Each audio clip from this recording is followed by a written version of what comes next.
नमस्कार सर्वांना, सविता किचनमध्ये आपणा सर्वांचं खूप खूप स्वागत आहे। आज आपण छोले मसाला बनवूया आणि तो पण फक्त 10 मिनिटात तयार होणारा झटपट असा। तर सर्वात पहिले तर आपण कुकर मांडले गॅसवर। कुकरला आपण पहिले छोले शिजून घेऊ। आता मला कुकरमध्ये भात पण लावायचा आहे म्हणून मी डब्यामध्ये ठेवले बघा। छोले आपण 6 तासापूर्वी भिजत ठेवले होते आणि व्यवस्थित भिजले।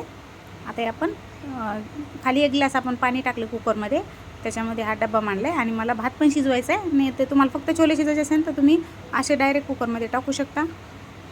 आता आपलं भात पण शिजून निघन एकाच टायमाला म्हणून मी भात लावला आहे आणि याचं व्यवस्थित झाकण लावायचं आहे। त्यानंतर आपण याच्या 3 शिट्या करून घेऊ, कारण 3 शिट्यामध्ये व्यवस्थित शिजले जातील।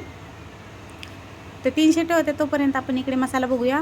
तर बघू शकता इथे मी 2 मोठे कांदे घेतलेत, 2 टमाटे घेतलेत आणि अद्रक, लसूण, कोथिंबीर घेतली। हे सगळं मिक्सरला आपण बारीक करून घेऊया।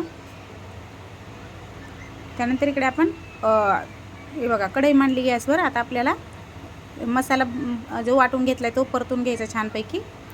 त्याच्यामध्ये 2 चमचे तेल टाकूया आणि जो मसाला आपण बनवलाय ना तो याच्यामध्ये टाकायचा बघा। तर याला काही जास्त आपण मसाले पण वापरणार नाही, ते एकदम साध्या पद्धतीमध्ये आणि खायला पण खूप छान लागते आणि झटपट होणारी आहे। जास्त काही तामझाम नाही केलेलं मी आणि भरपूर मसाले अजिबात वापरले नाहीत, तरी पण एकदम चविष्ट अशी भाजी तयार होते। आता कांदा टोमॅटो कच्चा होता ना, त्यामुळे याला 2-3 मिनिट आपण छान परतून घेऊया।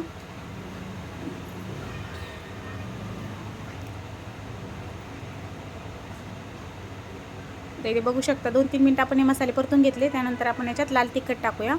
तर हे ना काश्मीरी मिरची पावडर आणि लाल मिरची पावडर मिक्स आहे, तर तुम्ही तुमच्या आवडीप्रमाणे तिखट कमी जास्त करू शकता। लाल मिरची पावडर खूप तिखट होती त्यामुळे मी त्याच्यात थोडं काश्मीरी मिरची पावडर मिक्स केलेले।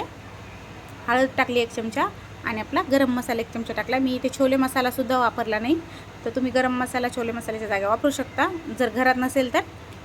एकदम झटपट आणि साधी सोपी आपली ही रेसिपी आहे। आता हे मसाले आपण 2-3 मिनिटं छान परतून घेऊया।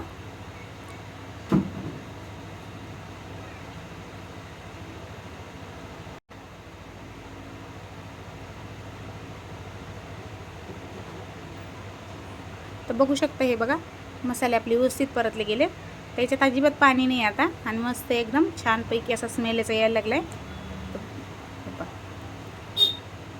एक वेळ आपण व्यवस्थित त्याला मिक्स करून घेऊया आणि मसाला जेवढा छान परताना तेवढी भाजी टेस्टी होते।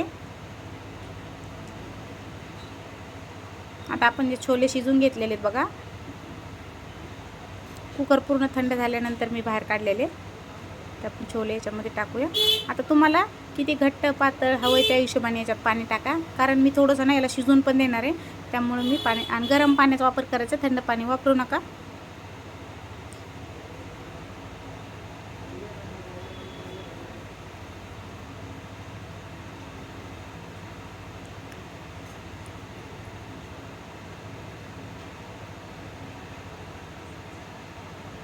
गॅसची फ्लेम इथे फास्ट ठेवली मी।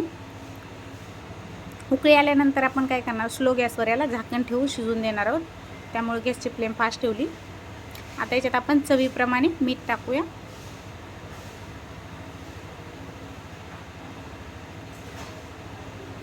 आणि याला छान शिजून द्यायचं। आता उकळी आल्यानंतर झाकण मांडूया। तर इथे बघा 5-6 मिनिटं झाले मी झाकण ठेवून शिजवले, तर इथे बघू शकता मस्त असं घट्ट झाले। तर तुम्हाला याच्यापेक्षा थोडंसं अजून घट्ट पाहिजे असेल तर 2 मिनिटं तुम्ही गॅस फास्ट ठेवू शकता। ते मी नंतर ना मुलांना टिफिनला द्यायसाठी अजून थोडंसं घट्ट केलं होतं मी, नंतर तुम्हाला व्हिडिओमध्ये बघा तुम्ही लास्टला मी थोडंसं अजून याला घट्ट केलं, तर कारण मुलं म्हणले जास्त पातळ नको आम्हाला, कारण आम्हाला दोघांना चुरूनच खायला लागतं ना, त्यामुळे मी थोडं पातळ ठेवलं, त्यानंतर मी घट्ट केलं। तर भरपूर अशी कोथिंबीर टाकूया आणि मस्त अशी आपली ही छोलेची भाजी तयार झाली। तर हे बघा मी मुलांना बनवण्यासाठी अशी घट्ट बनवली होती। व्हिडिओ आवडला असेल तर लाईक शेअर सबस्क्राईब।